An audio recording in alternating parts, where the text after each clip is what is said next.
Hello, everyone, and welcome to another episode of the Wise Decision Maker Show, where we help you make the wisest and most profitable decisions. My name is Dr. Gleb Tsipursky. I'm the CEO of Disaster Avoidance Experts, the future of work consultancy that sponsors the Wise Decision Maker Show. And today with me is Mike. Mike, can you tell us a little bit about yourself and what you're working on? Yeah, hi, Dr. Gleb. Thanks for having us on. Definitely excited to share what we're up to. But I'm the CEO for a company called Trelliswork. We're based in the Seattle area, and we are building a team operating platform for distributed work. We think of it as a place where managers can better orchestrate their everyday work, everything from better meeting agendas to one-on-ones to helping to orchestrate the work that managers do every day to keep teams better aligned, focused, and accountable. And that's a space that a lot of companies are really struggling with today, especially as we think about kind of how do we rethink how to work in an environment now where everything is dispersed and we have distributed as kind of a main way that we think about organizing our time together. And that's where we are today. Now, You've been working with clients extensively. I'm sure you've been looking at the market. What are the biggest problems that companies are facing in the space of flexible work? Yeah, it's interesting, obviously, looking at all the I'd say in some cases, there's just a lot of noise happening around the space. There's any number of problems. I don't think that we have nailed distributed and flexible work yet, for sure. There's still a lot that we need to do to help companies to adapt and teams to better operate in that environment. I think there's two things that come to mind for me that definitely are still challenges. And one of them is I couch it really in this idea of kind of a transparency gap that we have. And what I mean by that is it's kind of from two different perspectives.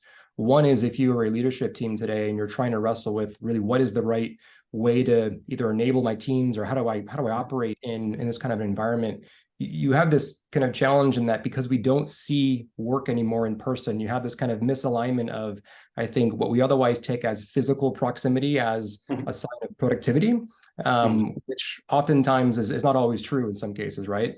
And on the flip side, if you're a manager who is trying to go just every day figure out how to go keep kind of both worlds of managing your people and managing work in a distributed environment moving forward, the problem there is that you're trying to act with a level of autonomy and empowerment to keep your teams moving forward and engaged. But if you're getting mandates to come back in the office in some cases, it actually is a big sign of a lack of trust. And so you have this basically trust balance problem, I'd say, which is that because we can't easily see the work that is happening anymore, we kind of misassociate physical presence again with that productivity. I think managers have a lot more work on their shoulders to help leadership see that. Look, you have to remember, like 2.5 years ago, we had a whole phase where we said, guess what? Remote work is more productive than we were in person. And we very quickly got amnesia in the last year or so, it feels like. And now we're back to that's no longer productive. But I think managers have a lot of work to figure out how you actually help showcase all the things that are being done really, really well. And that doesn't happen for free. And so there's a little bit of a different alignment there on how to spend your time. The second aspect I'd say kind of quickly there is just there's also just a lack of structure, and I'd say more specifically operating structure. Right now, if you're operating a company with a flexible workplace environment, you oftentimes just don't have much structure for how those teams actually run every day, and you don't have relying on those managers to put that in place. But if you don't make time and schedule time for one-on-ones and schedule time for collaboration sessions, they don't happen. I mean, not all work can happen asynchronously. That's a giant benefit we get in a remote and flexible workplace, but you still need to come together as a team regularly. And you still need to think about all the positive dynamics of building a team and actually investing in culture. And so I think that's a big part of this. That's a challenge, which is that we actually need to make that stuff easier. The work of doing that as a manager right now falls on your shoulders as a manager. And again, we got to think differently about making that easier. Yeah, and this is definitely a huge problem. So I helped over 24 companies by now figure out their hybrid, flexible work schedules, going back to the office, whatever they've wanted to do. And the trust is a major issue, which we've solved through structure. So linking those two issues, the trust and the structure, one way that I found works really well is to have in those one-on-ones, good managers already have one-on-ones regularly every week or every 2 weeks with their employees, with their team members. So instead of just simply doing a one-on-one, to have a performance management element where you set 3 to 5 goals for the week or 2 weeks, And then at the next one-on-one, you see, did you achieve those goals? What kind of problems did you encounter? How can you solve those problems better? And what would be the case for the goals for the next one-on-one in a week or 2 weeks?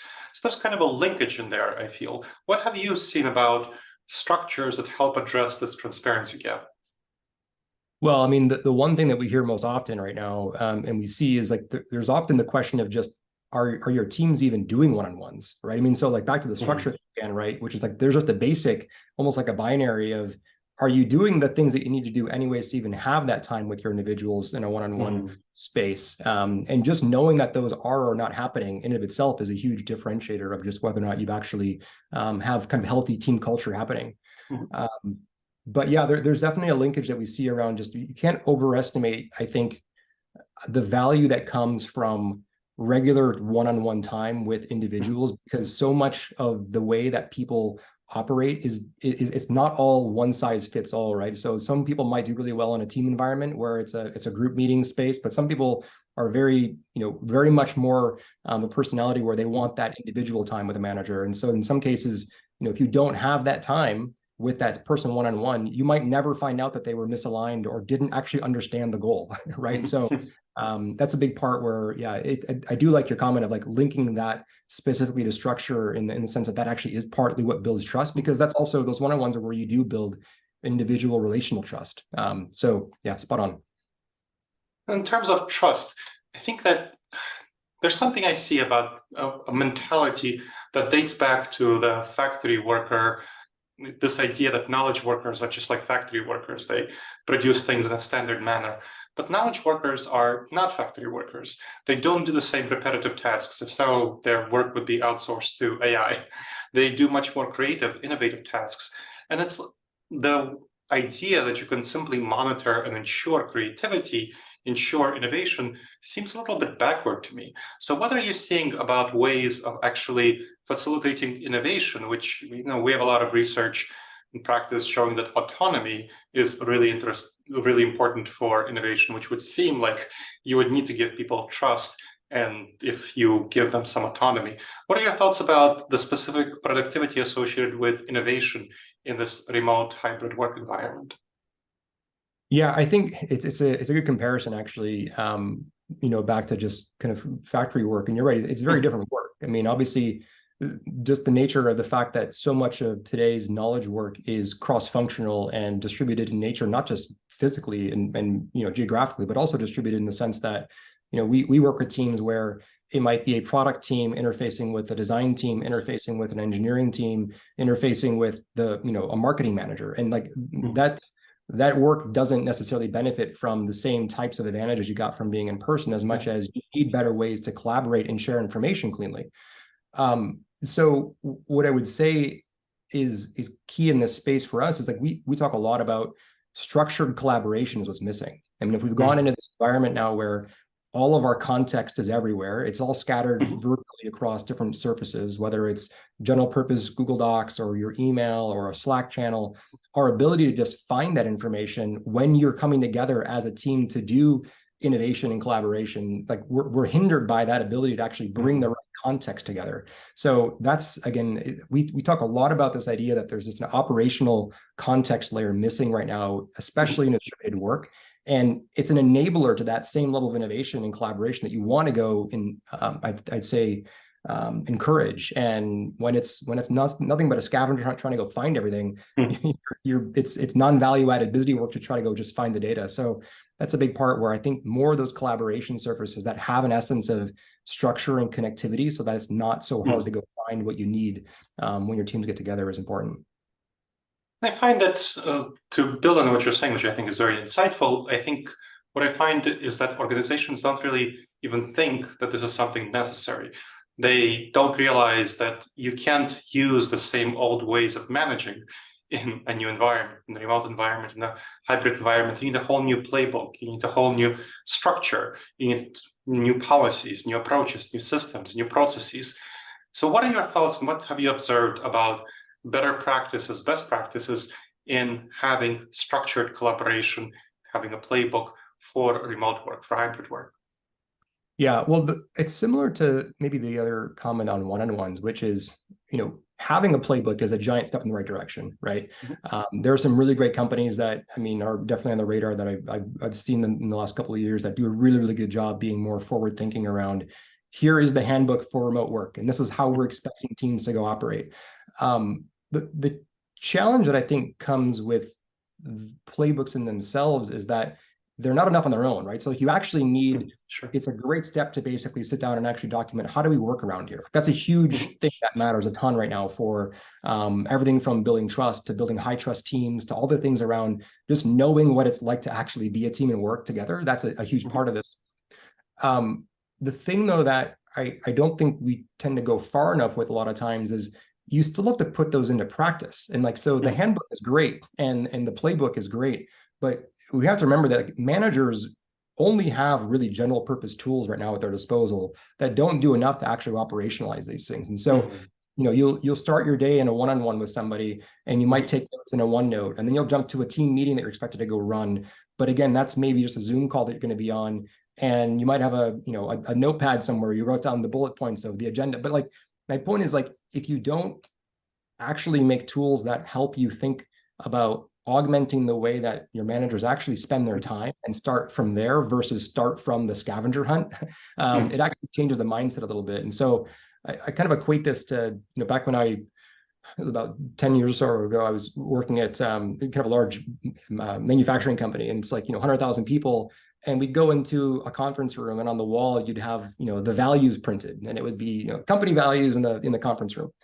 The problem though is that those values don't help you actually run a better meeting. Like, they don't actually help you, keep the meeting from going 15 minutes over, or from, not talking about the right topics. And so there's just a level of, I think, trying to go one level deeper on these things, from playbooks to actually, how do you just give better tools? And structure is part of it, but the tools that we're lacking as we retool for this new environment of how to think about working differently today, in this virtual remote environment, how do you think about the tools that you need to make that easier? So I do think that's the kind of the next step of this. I've definitely been seeing many, many tools being developed. When you look at the patents, for example, for virtual work, remote work, hybrid work, there are more and more tools being developed, which is a good sign for making this work easier. So what is your vision? What do you think will happen? What kind of tools are needed in the future? And what do you think the future will be like? So paint me a vision of where you think will be 2-3 years from now, with the kind of tools, or ideally where would be forward-looking companies. Where will they be? What kind of tools are they using? What is that future like? So as we finish up the conversation. Yeah, well, I mean, first, as you can imagine, I'm obviously very bullish on the stickiness that will come with distributed and flexible workplace, right? I mean, all the data suggests that we're at somewhere around the 50%-ish kind of plateau of companies that will basically be some level of that for, I imagine, quite a while.